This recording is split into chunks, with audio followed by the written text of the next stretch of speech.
చూడటానికి అవకాశం ఉంటుంది. ఒక భక్తుడు అన్నాడు, స్వస్థత లేని రోగాలకు బైబిల్ నిలయము అన్నాడు. స్వస్థత లేని రోగాలకు బైబిల్ ఒక నిలయం. అంటే ఒక్కొక్క రోగానికి ఒక్కొక్క హాస్పిటల్ ఉంది లోకంలో. ఏమంటారు, గుండెకి ఒక హాస్పిటల్ ఉంది, చెవికి ఒక హాస్పిటల్ ఉంది, ఇలాగా ఎముకలకు ఒక హాస్పిటల్ ఉంది, నరాలకు ఒక హాస్పిటల్ ఉంది, చర్మానికి ఒక హాస్పిటల్ ఉంది. కానీ స్వస్థత లేని రోగాలకు ఏదైనా ఒక నిలయం హాస్పిటల్ ఉందంటే అది దేవుని సన్నిధే. వైద్యుల వల్ల కానప్పుడు, ఔషధాల వల్ల కానప్పుడు జరిగేది. మార్కు సువార్త ఈ 5వ అధ్యాయంలో 3 విషయాలు మనం చూస్తాం. 3 ఎలాంటివంటే 3 స్వస్థతలు జరిగాయి. ఈ 3 స్వస్థతలు ఎలాంటివయ్యా అంటే స్వస్థత లేని రోగాలే. మొట్టమొదటిగా దయ్యము పట్టినటువంటి ఒక యవనస్తుడు, దయ్యం పట్టిన ఒక యవనస్తుడు. రెండవది రక్తస్రావం కలిగిన స్త్రీ. మూడవది చావసిద్ధమైన యాయీరు కుమార్తె. 3.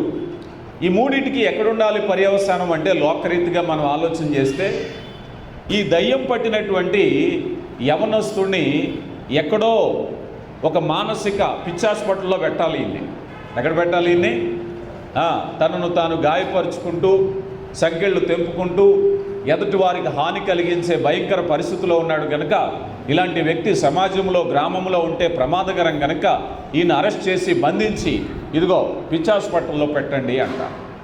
ఇక రెండవది ఏమిటంటే రక్తస్రావం కలిగిన స్త్రీ. అయ్యా, ఇవి శరీరంలో ఓపిక లేదు, రక్తం లేదు, ఖర్చు పెట్టడానికి డబ్బులు లేవు కనుక ఏదైనా ఒక గవర్నమెంట్ హాస్పిటల్లో పర్మనెంట్ పేషెంట్ వార్డులో పెట్టేసేయండి, బతికినంతకాలం బతుకుతుంది, ఇంకా తర్వాత మరణమే శరణం, ఇక కాపాడేవారు లేరు. ఇక మూడవది యాయీరు కుమార్తె. ఆమె అక్కడున్న వారందరికీ తెలిసిన విధంగా ఆమె చనిపోయింది. ఇక చనిపోయినటువంటి వ్యక్తిని ఎక్కడికో శ్మశాన వాటికి తీసుకువెళ్ళాలి. ఈ 3 కూడా మార్కు సువార్త 5వ అధ్యాయంలో 3 ఉదాంతాలు. ఈ 3 ఉదాంతాలని, ఈ 3 రోగుల్ని కూడా ప్రభువారు తాకారు, ప్రభువారు స్వస్థపరిచారు. ఆమేన్. ప్రభువారు 3ని కూడా స్వస్థపరిచారు. ఊహించినటువంటి గొప్ప కార్యం ఏమిటంటే స్వస్థపరిచారు. అందులో ఈ మధ్యలో ఉండేటువంటి రక్తస్రావం కలిగిన స్త్రీని గురించి ఈరోజు మనం మాట్లాడుకోబోతున్నాం. ఒకసారి మనం ఆలోచన చేస్తే ఈమె స్వతసిద్ధంగా వ్యాధిగ్రస్తురాలు. ఎవరండి ఇవిడి? వ్యాధిగ్రస్తురాలు. ఈ మాట ఎందుకు చెప్పాను అంటే వ్యాధిగ్రస్తురాలకు ఇదొక మాట చెప్పాలి అంటే నివారణ లేనటువంటి రోగము. ఎలాంటి రోగం అండి ఇది? నివారణ లేనటువంటి రోగము. ఈ రక్తస్రావము సమస్య పైకి కనిపించని రోగం. మనుషులు బయట బాగానే కనిపిస్తూ ఉంటారు చూడడానికి. ఈ సమస్య ఎదుటి వాళ్ళకి చెప్తేనే కానీ తెలియదు. ఈ బలహీనత ఉన్న సంగతి ఆ వ్యక్తి చెప్తేనే కానీ తెలియదు. పైకి మామూలుగా ఉన్నారంతే మనిషి, కానీ ఆ వ్యాధిగ్రస్తురాలు 12 సంవత్సరాల నుంచి ఈ బలహీనతతో, రక్తస్రావంతో బాధపడుతూ ఉంది. ఈ బాధపడేటువంటి ఈ స్థితిలో రక్తస్రావం కలిగిన వ్యాధికి ఉండేటువంటి భయంకరమైన లక్షణం ఏమిటంటే వ్యాధి మనిషిని కృంగదీస్తుంది. వ్యాధి మనిషిని ఏం చేస్తుందండి? కృంగదీస్తుంది. బైబిల్ గ్రంథంలో మనం చూస్తాం, రక్తము మనిషికి ప్రాణం అని బైబిల్ గ్రంథం చెప్తుంది. ఆ రక్తమే పోతే మనిషికి ఏం బలంగా ఉంటారండి? శరీరంలో రక్తం పోతే మనిషి బలంగా ఉంటారా? విపరీతంగా రక్తం స్రవిస్తే ఆ మనిషి అంతకంతకు కృంగిపోవటమే, అంతకంతకు బలహీనపడటమే. ఈ వ్యాధిని లేవీకాండ గ్రంథం 15వ అధ్యాయం 19వ వచనం నుంచి మీరు చూస్తే చదవద్దు, కానీ ఇది ఈ వ్యాధి కలిగిన వారు సమాజానికి కడగా వెలివేయబడినటువంటి వ్యాధి. ఇలా వ్యాధి గురించి చెప్పుకుంటే చాలా బలహీనతలు కనిపిస్తున్నాయి. కానీ అసలు బైబిల్ గ్రంథంలో ఇంతకన్నా భయంకరమైన వ్యాధి ఏదైనా ఉంది అని అంటే పాపపు రోగము. పాపపు రోగము మనిషిని కృంగదీస్తుంది, మనిషిని హత్య చేస్తుంది, మనిషిని పాడు చేస్తుంది, మనిషిని మానసికంగా, శారీరకంగా అన్ని రకాలుగా పాడు చేస్తుంది. ఈరోజు మనం అనుకుందాం, మనం ఉండేటువంటి స్థితిలో ఇలాంటి వ్యాధి ఏదైనా మనలో ఉన్నట్టయితే బహుశా అనుకుందాం, ఆమెకు 12 సంవత్సరాల నుంచి ఈ కనిపించని వ్యాధితో బాధపడుతుంది. పాపం కూడా అంతే. పైకి వేషధారులాగా ఉంటారు చాలామంది, పైకి చాలా గొప్పవారిగా ఉంటారు, పైకి భక్తిపరుల్లాగా ఉంటారు. పాపం కూడా చెప్పుకుంటేనే తెలీదు. ఆ మనిషిలో ఉన్న బలహీనత, ఆ మనసులో ఉన్నటువంటి పాపం అనేటువంటిది పైకి చెప్తేనే కానీ కనిపించదు. ఇలాంటి పాపాన్ని మోసేటువంటి వాళ్ళు 12 ఏళ్ళ వ్యాధి కలిగిన వారు ఉన్నారు, 30 ఏళ్ళ వ్యాధి కలిగిన వారు ఉన్నారు, 50 ఏళ్ళ వ్యాధి కలిగిన వారు ఉన్నారు. లేదంటారా? సమాజంలో ఎంతమంది ఉంటారో చెప్పండి. అనుకుందాం, అయ్యా ఈ బలహీనపరిచే, ఈ కృంగదీసే, ఈ వ్యసనం అనే పాపము నా శరీరములో, నా జీవితంలో ఎంతకాలం నుంచి ఉంటుందయ్యా? ఒక పరిశీలన. ఆమె అయితే చెప్తుంది ఇక్కడ, అయ్యా 12 ఏళ్ల నుంచి ఈ బలహీనతతో బాధపడుతున్నాను. ఒకవేళ మనం ఎవరైనా అనుకుందాం, అయ్యా నాకు అలాంటి బలహీనత ఏమీ లేదు, నాకు అలాంటి రోగం ఏమీ లేదు అని కనుక మనం అంటే, ఇర్మియా గ్రంథము 17వ అధ్యాయము 9వ వచనములో అంటారు, అయ్యా హృదయము అన్నిటికంటే ఘోరమైన ఏమిటండి అది? వ్యాధి కలిగినది. హృదయం ఏముందన్నట్టు? వ్యాధి కలిగినటువంటిది. ఈరోజు ఎలాంటి వ్యాధి నీ మనసులో ఉంటే వాక్యం చెప్పేది ఏమిటయ్యా అంటే, నీ మనసులో ఉండేటువంటి వ్యాధి నువ్వు చెబితేనే కానీ అర్థం కాదు, నువ్వు వ్యక్తీకరిస్తేనే కానీ అర్థం కాదు. ఈరోజు చాలామందికి కోపం అనే వ్యాధి ఉంటుంది, కొంతమందికి అసూయ అనే వ్యాధి ఉంటుంది, కొంతమందికి జలసి అనే వ్యాధి ఉంటుంది, కొంతమంది పాపం చేయాలనే వ్యాధి ఉంటుంది, కొంతమంది మనిషిని పాడు చేయాలనే వ్యాధి ఉంటుంది. ఈ వ్యాధి మన హృదయములో ఉన్న వ్యాధి ఎదుటి వారికి తెలియదు. రక్తస్రావం కలిగిన స్త్రీకి ఉండేటువంటి బలహీనత ఎదుటి వారికి తెలియదు, చెప్తేనే కానీ.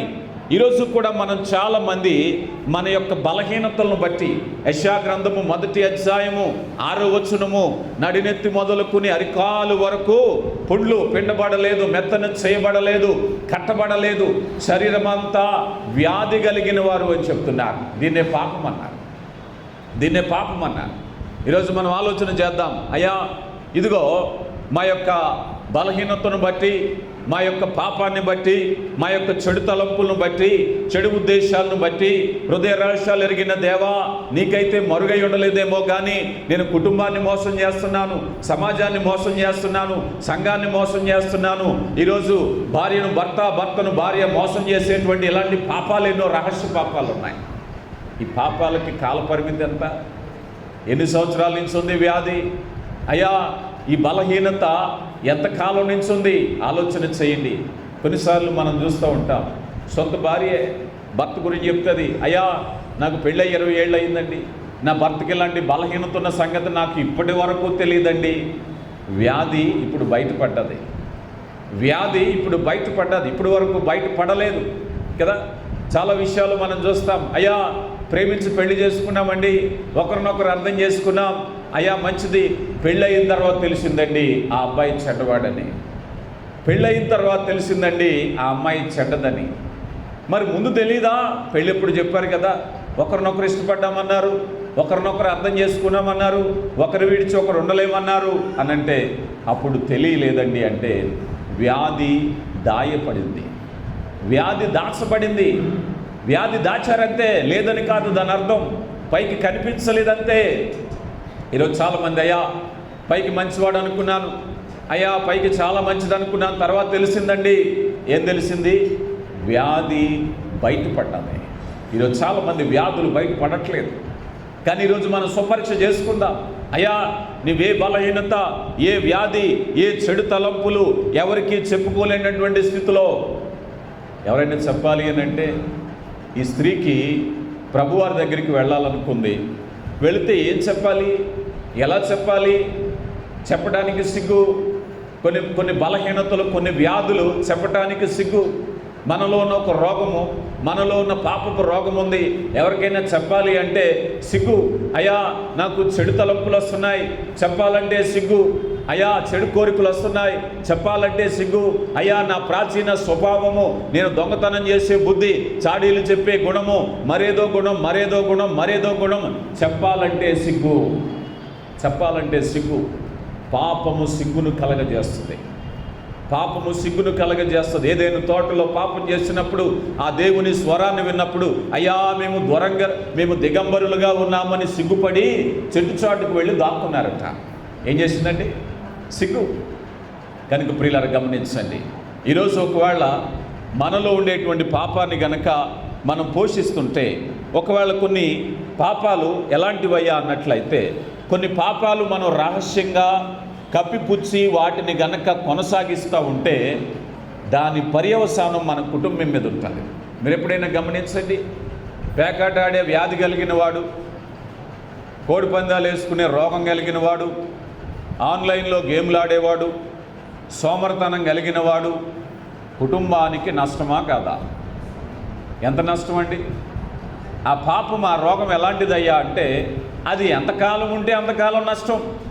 12 ఏళ్ల నుంచి రక్తస్రావం కలిగిన స్త్రీ తన ధనమంతా దారపోసేసింది, తన డబ్బంతా అయిపోయింది, వెళ్ళని హాస్పిటల్ లేదు, వాడని మందు లేదు, ఏ ఇరుగమ్మ పొరుగమ్మ ఏ పని చెప్తే అదే చేసింది, ఎక్కడికి వెళ్ళమంటే అక్కడికే వెళ్ళింది, ఏ మందు వాడమంటే అదే వాడము, ఏ ఊరు వెళ్ళమంటే తిరిగింది, వ్యాధి పోలేదు కానీ ఆస్తంతా నష్టపోయింది, డబ్బంతా నష్టపోయింది. ప్రియులారా గమనించండి, ఈరోజు చాలామంది కుటుంబాల్లో వ్యక్తుల్లో ఉండేటువంటి ఈ రోగం ఏం చేస్తుందయ్యా అన్నట్లయితే, కుటుంబాల్ని, నీ బిడ్డల చదువుకు నీ వ్యసనము అడ్డంకమవుతుందని తెలుసా? నీ బిడ్డల క్షేమానికి నీకున్న రోగం అడ్డంకమవుతుందని నీకు తెలుసా? చాలామంది నిర్లక్ష్యం చేస్తున్నారు. అయ్యా నేను కష్టపడుతున్నాను, నేనేదో తాగుతున్నానండి, ఎవరిదైనా అపహరించానా, ఎవరినైనా దొంగతనం చేశానా, ఎవరినైనా మోసం చేశానా, ఎంత లిస్టు చెప్తారు. నువ్వు నీ కొడుకుల దగ్గర, నీ కూతుర్ల దగ్గర దొంగతనం చేస్తున్నావు, నీ భాగస్వామి దగ్గర దొంగతనం చేస్తున్నావు, కుటుంబానికి చెందవలసింది నువ్వు దొంగతనం చేస్తున్నావు. నువ్వు అనుకుంటున్నావు నీ కష్టపడింది నేను తినేస్తున్నానని. నీ కష్టపడిందంతా నీది కాదు, నీ కుటుంబాన్ని. నువ్వు పడ్డ కష్టంలో నీ బిడ్డలకు వాటా ఉంది, నువ్వు పడ్డ కష్టంలో నీ భాగస్వామికి వాటా ఉంది. చాలామంది ఎక్కడైనా స్త్రీలైనా పురుషులైనా మీరు కష్టపడుతున్నారేమో, నీ రూపాయి నీ కుటుంబానికి చెందేది. దేవునికి ఇచ్చిన అవకాశము, దేవునికి ఇచ్చిన వనరులు ఎందుకో తెలుసా? ఎవరికో ఇవ్వడానికి కాదు, ఎవరికో ఫేవర్ సంపాదించడానికి నీ కష్టార్జితం. నువ్వు స్త్రీవైనా పురుషుడివైనా సరే, చాలామంది పురుషులు తమ కష్టార్జితాన్ని ఎవరికో పెడుతున్నారు, చాలామంది స్త్రీలు తమ కష్టార్జితాన్ని ఎవరికో పెడుతున్నారు. కానీ వాక్యం చెప్తుంది, నీ రోగము నీ కుటుంబాన్ని పాడు చేస్తుంది, నీ కష్టార్జితం నీ కుటుంబానికి చెందవలసిందే. మనం అనుకుంటాం కదా, ఒక సామెత చెప్తారు, మనం తినేటప్పుడట ఆ గింజ మీద మన పేరు ఉంటుందట. అవునా కదా అంటారా? ఆ గింజ మీద మన పేరు ఉంటుందట. నువ్వు సంపాదించే రూపాయి మీద నీ బిడ్డల పేరు ఉంటుంది, నువ్వు సంపాదించే రూపాయి మీద నీ భాగస్వామి పేరు ఉంటుంది. జాగ్రత్త. అది వారికి చెందకుండా దుర్వినియోగం చేస్తుంటే, 12 ఏళ్ల నుంచి రక్తస్రావం కలిగినటువంటి స్త్రీ ఏం చేస్తుందయ్యా అంటే తన ఆస్తి అంతా పాడైపోతుంది, నెమ్మది లేదు, సంతోషం లేదు. ఈరోజు నీకున్నటువంటి ఆ బలహీనతను బట్టి ఈరోజు ఏమవుతుందయ్యా అంటే, నువ్వు ఉద్యోగం చేస్తున్నావు, ఉద్యోగంలో సంతోషం లేదు, నువ్వు వ్యవసాయం చేస్తున్నావు, నీకు సంతోషం లేదు, ఇల్లు కట్టుకున్నావు, సంతోషం లేదు, పొలం ఉంది, సంతోషం లేదు, వ్యాపారం ఉంది, సంతోషం లేదు, చదువుకున్నావు, సంతోషం లేదు. ఏదైనా సంతోషం లేకుండా ఉన్నావు అని అంటే ఆ వ్యాధి ఆ సంతోషాన్ని అనుభవించకుండా అడ్డుపడుతూ ఉంది. నువ్వు ఎంజాయ్ చేయలేకపోతున్నావా నీ కుటుంబాన్ని, నీ ఆదాయాన్ని, నీ కష్టార్జితాన్ని, నీ చదువుని, నీ రాబడిని, నీ వ్యక్తిత్వాన్ని అన్ని కోల్పోతున్నావు అంటే వ్యాధి నెమ్మది లేకుండా చేస్తుంది. మీరు ఊహించండి, రక్తస్రావం కలిగినటువంటి స్త్రీ ఆమె పరిగెడుతుంది, ఖర్చు పెడుతుంది. దేనికోసం అంటే కోల్పోయిన ఆనందాన్ని పొందుకోవటం కోసం, జీవితంలో నెమ్మది కోసం. ఈరోజు చాలామంది పరిగెడుతున్నారు, వ్యసన పరులు పరిగెడుతున్నారు, జోదపరులు పరిగెడుతున్నారు, కానీ నెమ్మది లేని పరుగైపోతుంది. అయ్యా ఉద్యోగం ఉంది, ఉపయోగమేముంది? అయ్యా రాబడి ఉంది, ఉపయోగమేముంది? పలుకుబడి ఉంది, ఉపయోగం ఏముంది? పాపము నెమ్మది లేకుండా చేస్తుంది. పాపము నీకు వచ్చే ఆదాయాన్ని ఏం చేస్తుందయ్యా అంటే చిల్లుపడ్డ సంచిలో వేసినట్టుగా వృధా అయిపోతుంది. దేవుడు ఇస్తున్నాడు ఆశీర్వాదాన్ని, కానీ నువ్వు నిలబెట్టుకోలేకపోతున్నావు. దేవుడు ఇస్తున్నాడు నీకు వనరులను, నువ్వు నిలబెట్టుకోలేకపోతున్నావు. చాలామంది మనం చూస్తాం, గవర్నమెంట్ ఎంప్లాయీస్, కార్పొరేట్ ఉద్యోగస్తులు, అయ్యా హై పెయిడ్, చాలా ఎక్కువ జీతమే కానీ ఇల్లు లేదండి, హై పెయిడ్ కానీ ఇంట్లో అప్పులండి, మనశ్శాంతి లేదండి. చాలామంది చూస్తూ ఉంటాను, మంచి ఉద్యోగాలు కానీ ముఖములో భయము, ముఖములో ఆందోళన. ఆ ఆర్థిక అప్పులను బట్టి నిద్రలేని రాత్రులు ఎంత జాలి కలుగుతుందంటే, బహుశా ఆ కుటుంబంలో ఎవరో ఒకరు చేసినటువంటి తప్పిదాన్ని బట్టి కుటుంబం అంతా వ్యాధికి లోనై ఆ యొక్క ప్రభావానికి లోనైపోతున్నారు. కుటుంబంలో ఒకరికి వస్తే చాలు కదండి రోగం, కుటుంబంలో ఒకరికి వస్తే బలం కదా బలహీనత, కుటుంబం అంతా ఎలా సంతోషంగా ఉంటారో చెప్పండి. ఇందాక సహోదరి చెప్పాను, ఆమెకు ఇక ఆల్మోస్ట్ 90% హార్ట్ పనిచేయదని చెప్పారు. నేను ప్రార్థన చేయడానికి వెళ్ళాను. ప్రార్థన చేయడానికి వెళితే ఆమె ముందు చెప్పట్లేదు, కానీ తోబుట్టువులు, బిడ్డలు, కుటుంబం అంతా కూడా ఒక మాటలో చెప్పాలి అంటే చావు కోసం ఎదురు చూసే స్థితి. అన్నం తినడానికి లేదు, మనసు ఒప్పట్లేదు.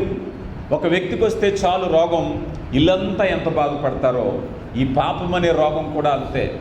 ఒకవేళ అనొచ్చు, అయ్యా నా బలహీనత నా ఇష్టం, మొండిగా మాట్లాడుతుంటారు రోగం కలిగిన వారు. ఎప్పుడైనా చూసారా? నేను తాగితే నా ఆరోగ్యం పోద్దు, నా ప్రాణం పోద్దు, నీకెందుకు అంటారు.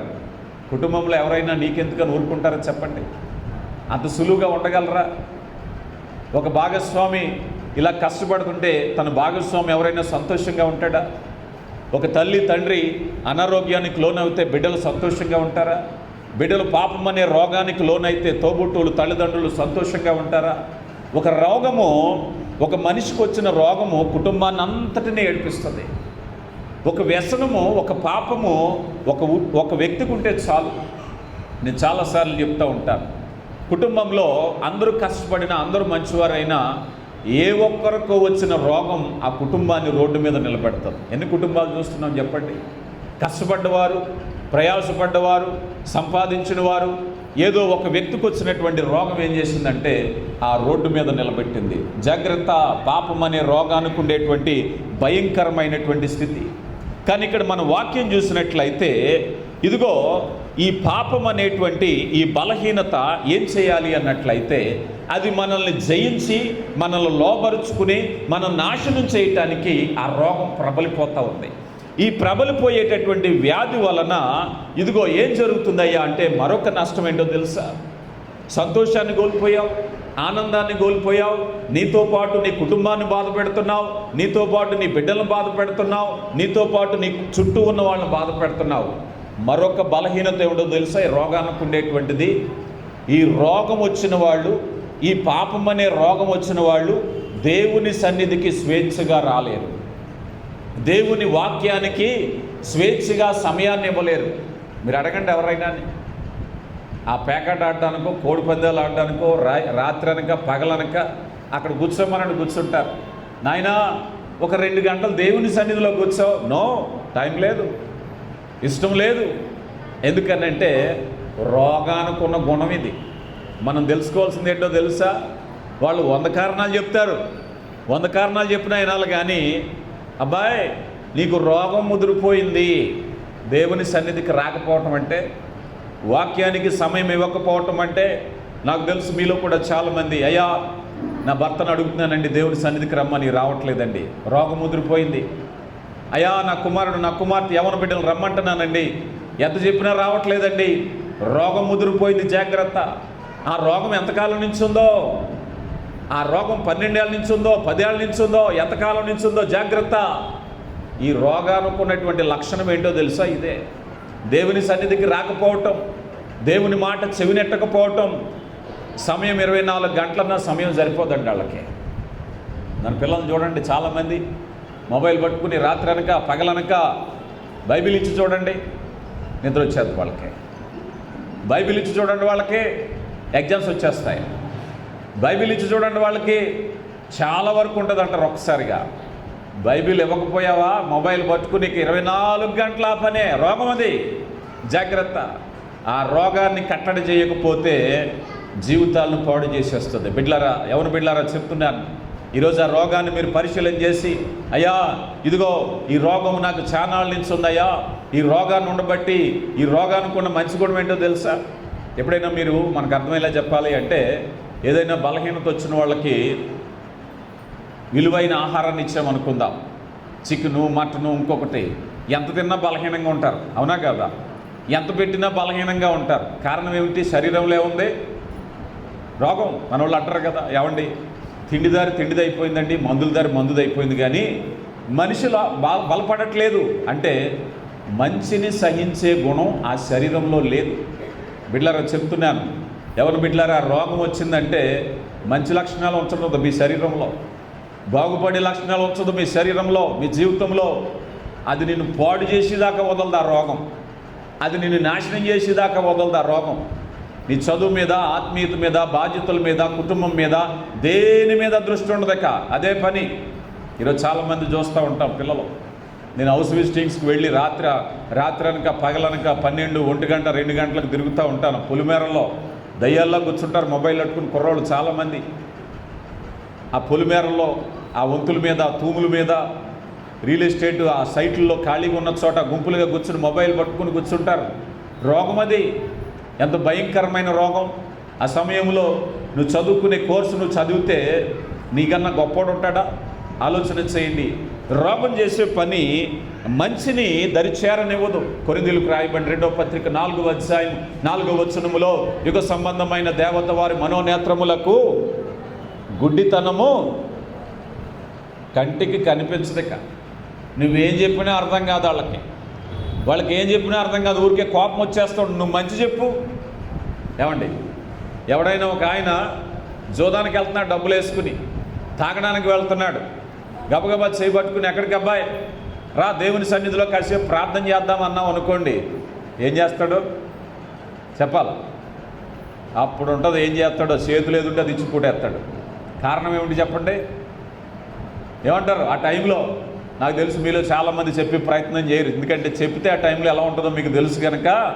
ఆ రోగముకు ఉండేటువంటి గుణం ఏం చేసిందంటే కన్నునికి గుడ్డితనం కలగజేసింది కనుక కంటికి కనబడదు, మంచేది కనబడదు, కంటికి కనబడదు. చాలామంది బిడ్డల కోసం తల్లి కన్నీరు గారుస్తూ ఉంటుంది. అయ్యా నా కుమారుడు, నా కుమార్తె, నేను కన్నీరు కారుస్తున్నానండి, జాలి కలగట్లేదండి. నీ ముఖం నువ్వు ఎంత కన్నీరు గార్చినా ఆ కన్నులకు గుడ్డితనం ఉంది కనుక ఇప్పుడు కనబడదు.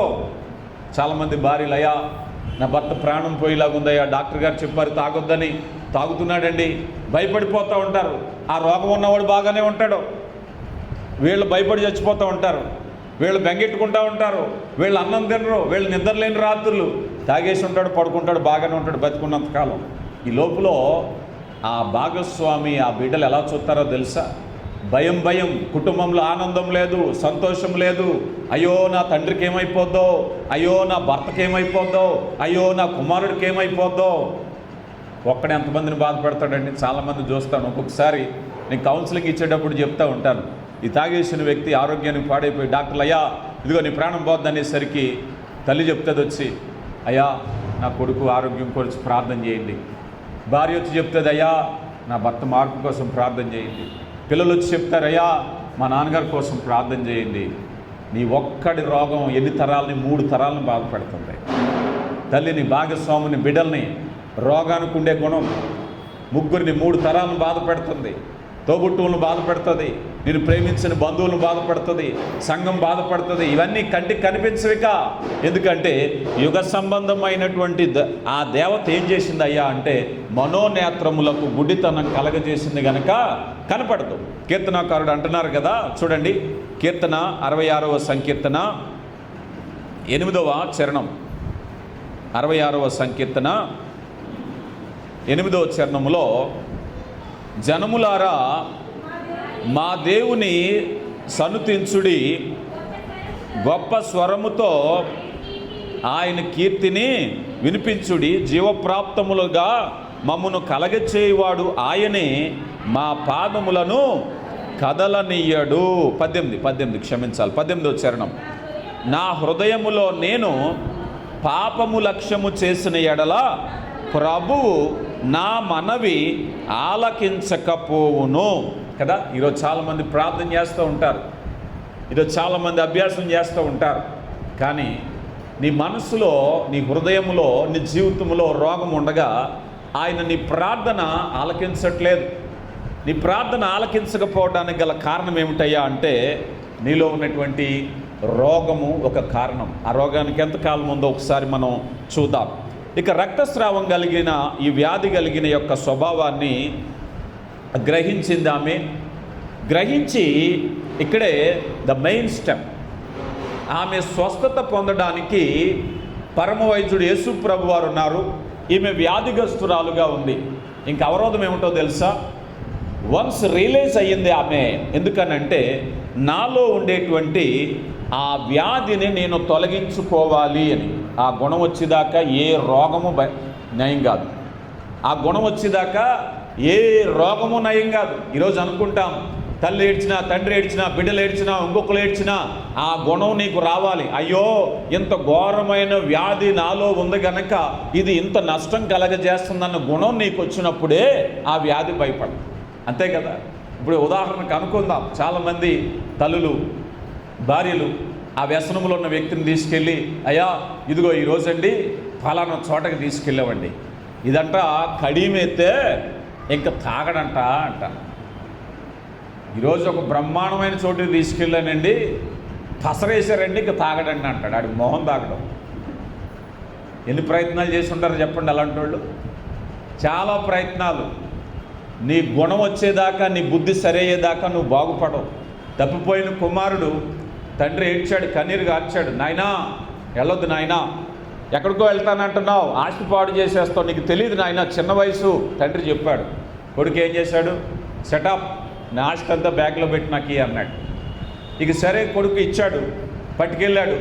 స్నేహితులతో తిరిగాడు. విందులు వినోదాలు, డబ్బులు అయిపోయినాయి.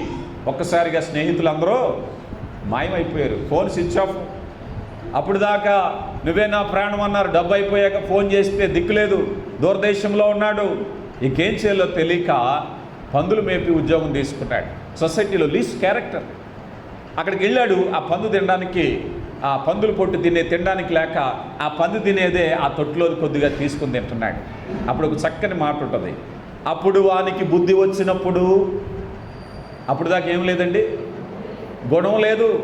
అప్పుడు బుద్ధి వచ్చినప్పుడు అనుకున్నాడు, నాకీ కష్టం ఏమిటి, నా తండ్రి ఎంట అనేక మంది ఉద్యోగస్తులు ఉన్నారు, నాకు ఈ కర్మ ఏంటి అనుకున్నాడు.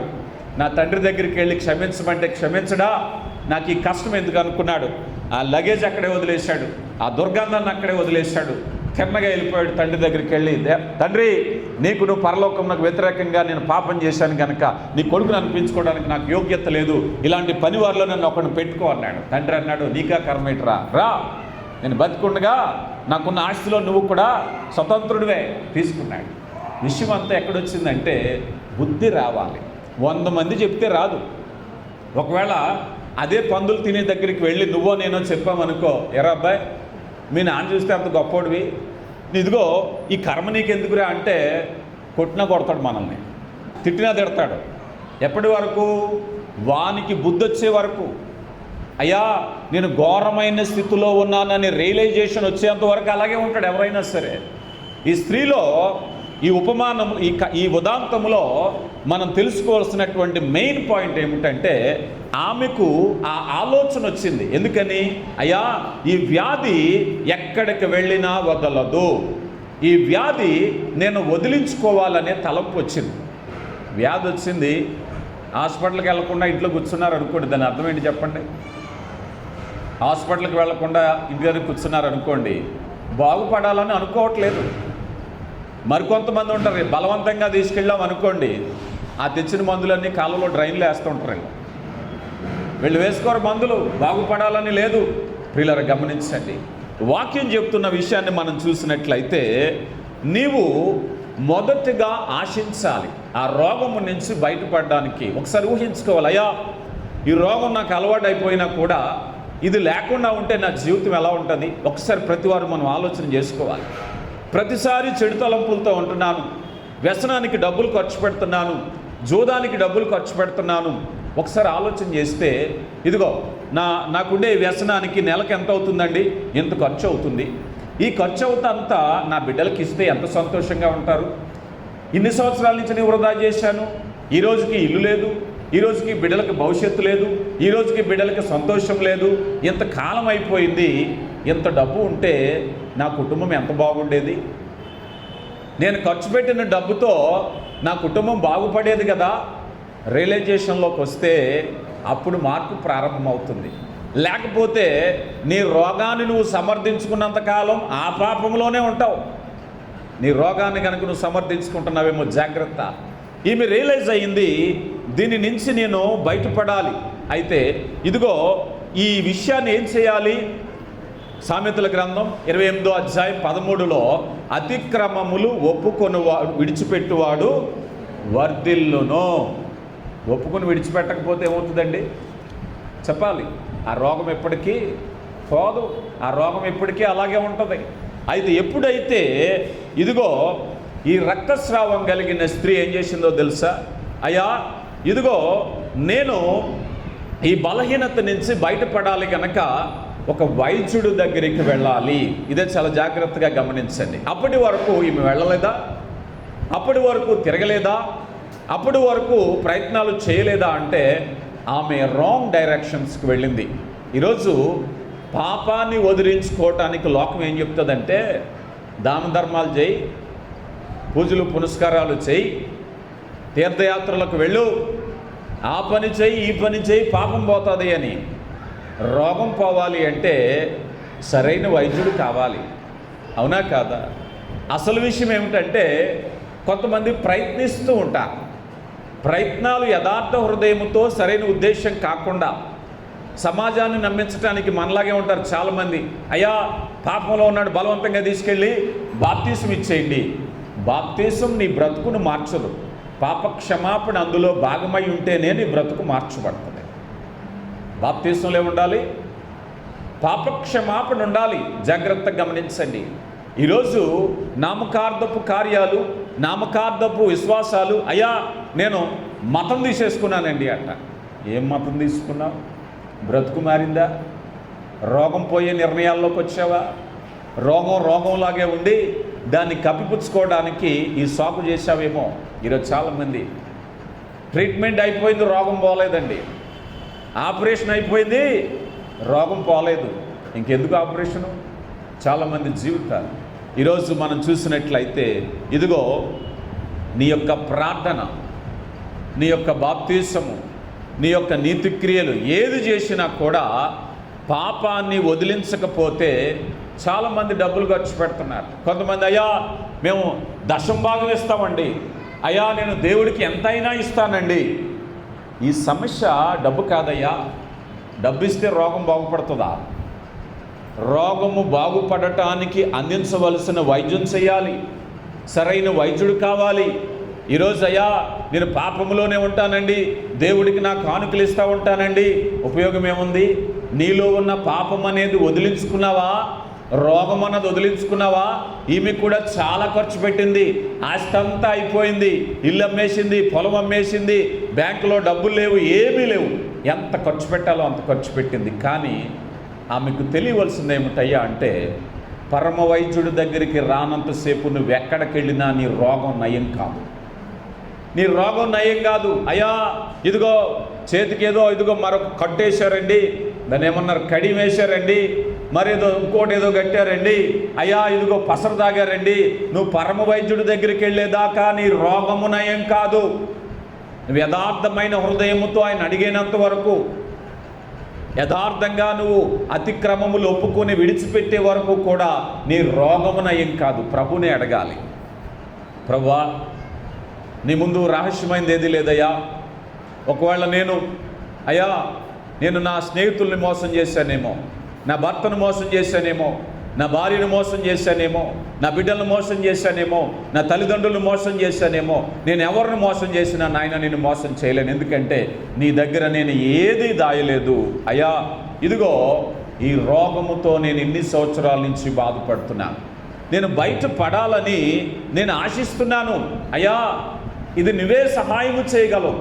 ఇప్పటి వరకు ఎన్నో ప్రయత్నాలు చేశాను, నా ఓన్ స్ట్రాటజీ, నా ఫ్రెండ్స్తో మాట్లాడాను, వాళ్ళతో మాట్లాడాను, ఇది కవర్ చేసే ప్రయత్నం చేశాను, కానీ పరిపూర్ణంగా దాని నుంచి బయటపడలేదు. బయటపడాలి అని అంటే నీ సహాయమే. ఇప్పుడు ఆ రక్తస్రావం కలిగినటువంటి స్త్రీ ఎక్కడికి వస్తుందయ్యా అంటే ప్రభు దగ్గరికి వస్తుంది. చూడండి, ఇర్మియా గ్రంథము 13వ అధ్యాయము, ఇర్మియా గ్రంథము 13వ అధ్యాయము 23వ వచనాన్ని మనం చూస్తే, కూషు దేశస్థుడు తన చర్మమును మార్చుకొనగలడా? గల్ఫ్ దేశాల్లో పనిచేసిన వాళ్ళు ఎంతమంది ఉన్నారు ఇక్కడ? చేయొద్దండి. ఇథియోపియా వాళ్ళు ఎలా ఉంటారో చెప్పండి. టోపియా వాళ్ళు ఎలా ఉంటారో నల్లగా ఉంటారు. అదే కూషు దేశస్థుడు అంటే వాళ్ళే టోపీ వాళ్ళు కదా. ఈ టోపీ వాళ్ళు అంటున్నారు, వారు తన చర్మమును మార్చుకొనగలడా? తెల్లగా అయిపోతాడా? ఏమన్నా క్రీమిస్తారా?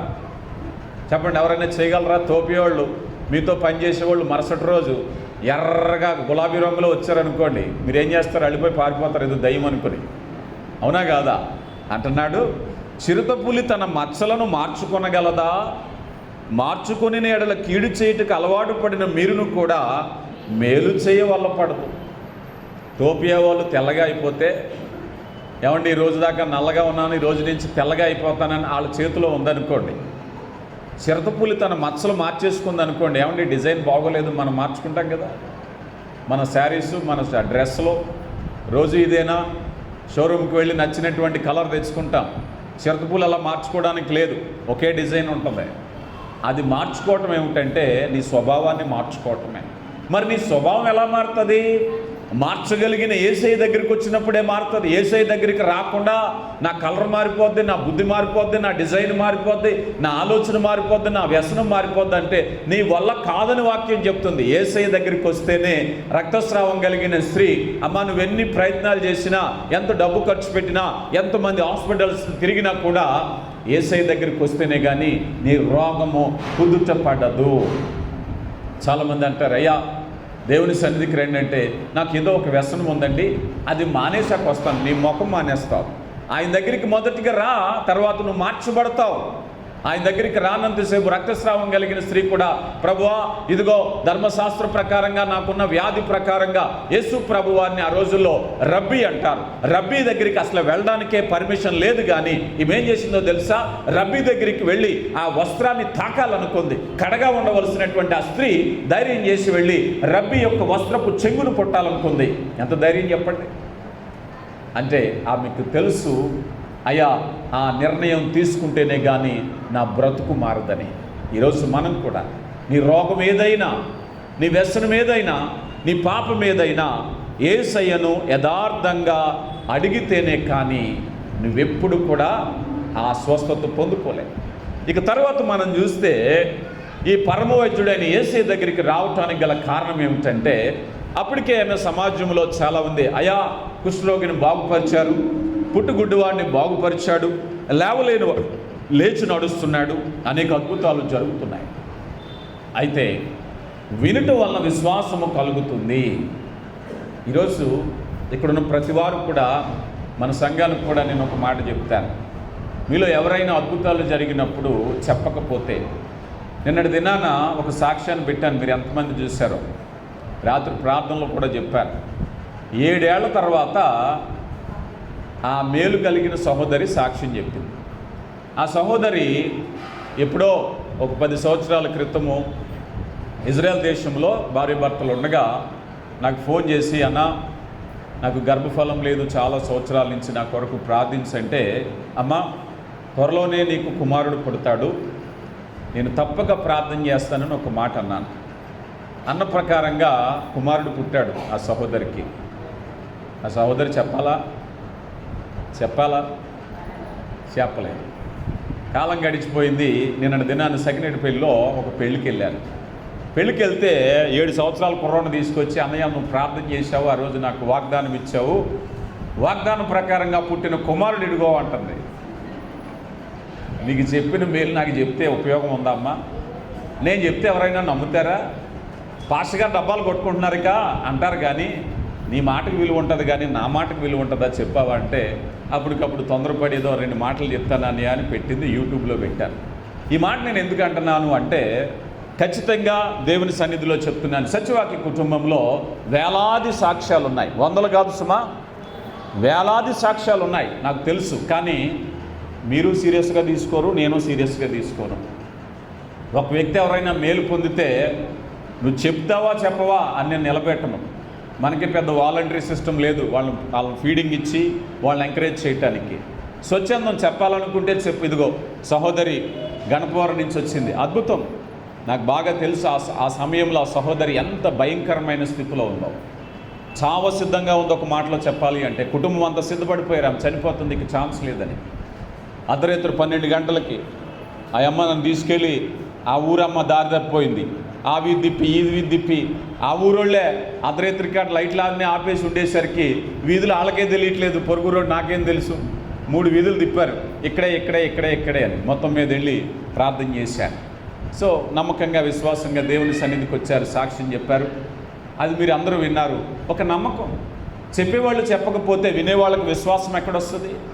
ఇప్పుడు రక్తస్రావం కలిగిన స్త్రీ స్వస్థపడడానికి గల కారణం ఏమిటంటే ఆనాటి స్వస్థత పొందిన వాళ్ళు చెప్పినటువంటి సాక్ష్యాలు ఆమె వింద కనుక, ఆ నోట ఈ నోట అక్కడికి వచ్చారు కనుక ఆమె సాక్ష్యం పొందింది. ఈరోజు మనం కూడా మీరు మౌనంగా ఉండటం వల్ల, సంఘానికి నేను చెప్తున్నాను, మీరు మౌనంగా ఉండటం వల్ల అనేక మంది స్వస్థపడలేకపోతున్నారు. చాలామంది మీరు మేలు పొందుకుంటారు కానీ ఎవరు చెప్పట్లేదు. చాలాసార్లు చూస్తాను, దారంట వెళ్ళేటప్పుడు బస్ స్టాండ్లోని, ఎయిర్పోర్ట్లోని, గల్ఫ్ దేశాల్లో బకాలాల దగ్గర కనిపించి నాకు సాక్ష్యం చెప్తూ ఉంటారు నా చెవిలో. దేనికి ఉపయోగం? ఎవరన్నా నమ్ముతారా? ఈ అమ్మ నువ్వు చెప్పిన సాక్ష్యం పట్టుకెళ్ళి నేను చెప్తే ఫాస్ట్గా డబ్బా కొట్టుకున్నాను, నువ్వు చెప్పు లేకపోతే మానే, అంతే. నీకు జరిగిన మేలు నేను చెప్పడం ఏంటి? నువ్వే చెప్పాలి. ఆశ్రయపురం వచ్చి చెప్పాలి, సన్నిధికి వచ్చి చెప్పాలి. బిడ్డలు దూరం అయిపోతున్నారని ఎక్కడికక్కడ పెడుతున్నాం. ఇది కష్టమైపోతుంది, ఇది కూడా కష్టమైపోతుంది. అందుకని అక్కడక్కడ దారిలో నా చెవిలో చెప్తూ ఉంటారు వీళ్ళు. ఈ చెవిలో చెప్పి చెవిలో వినేస్తూ ఉంటాను. ఒక్కొక్కసారి ఫోన్ చేస్తారు అడవుడిగా ఉన్నప్పుడు, అన్నయ్య నీకు సాక్ష్యం చెప్పాలి అని మొదలు పెడతారు. అమ్మ నువ్వు ఆగు, నువ్వు నాకు చెప్పినా ఒకటే చెప్పబోను ఒకటే. ఉపయోగం ఏముంది నాకు చెప్తే? నువ్వు నాకు చెప్పడం వల్ల ఏమైనా ఉపయోగం ఉందా? నువ్వు 10 మందికి చెప్పు, అది ఉపయోగం. నేను ప్రార్థన చేశాను, దేవుడు కార్యం చేస్తే నువ్వు చెప్పగలిగితేనే ఉపయోగం, లేదంటే ఆ తలంతో ఆశీర్వాదాన్ని కప్పిపెట్టుకున్న విషయంలో ఉంటావు. అందుకని నీ సాక్ష్యము అనేకులకు ఆశీర్వాదకరంగా ఉండాలి. Right are wrong? ఇక మీదట ఎప్పుడైనా లైవ్లో వినేవారు కానీ మీరు కానీ ఏదైనా ఆ సాక్ష్యం ఉన్నట్లయితే మాత్రము నిశ్శబ్దంగా ఉండక తెలియపరచండి. అయ్యా ఇదిగో మన సత్యవాక్య కుటుంబం ఆశ్రయపురంలో అద్భుతాలు జరుగుతున్నాయి, లక్షలాది మంది బిడ్డల కన్నీటి ప్రార్థనలు ఉన్నాయి, అక్కడ పరిశుద్ధుల ప్రార్థనలు ఉన్నాయి కనుక ఆ స్థలం ముందు ఆశీర్వాదాలు జరుగుతాయని మీరు చెప్తే అనేకులు దీవింపబడతారు. ఇక ప్రతిసారి నేనే చెప్పాను అనుకోండి, నన్ను నమ్మరు జనం. అవునా కదా? రైట్. దేవుడు మిమ్మల్ని దీవించను కాక. తర్వాత కాదు, రక్తస్రావం కలిగినటువంటి ఆ స్త్రీ ఇక్కడ ఎలా ఉందయ్యా అన్నట్లయితే, ఆ ప్రాణపు స్థితిలో ఆమె నిర్ణయం తీసుకున్నది ఎలాగున్నదయ్యా అన్నట్లయితే ఆమె నమ్మిక అనేది చాలా స్పష్టంగా కనబడుతుంది. ఈ నమ్మిక ఎలాంటిదయ్యా అన్నట్లయితే ఆమె నమ్మికతో ఎంత స్పష్టంగా వచ్చిందంటే, ఇందాక అనుకున్నాం వైద్యులందరూ మారిపోయారు, పరిస్థితులన్నీ మారిపోయినాయి.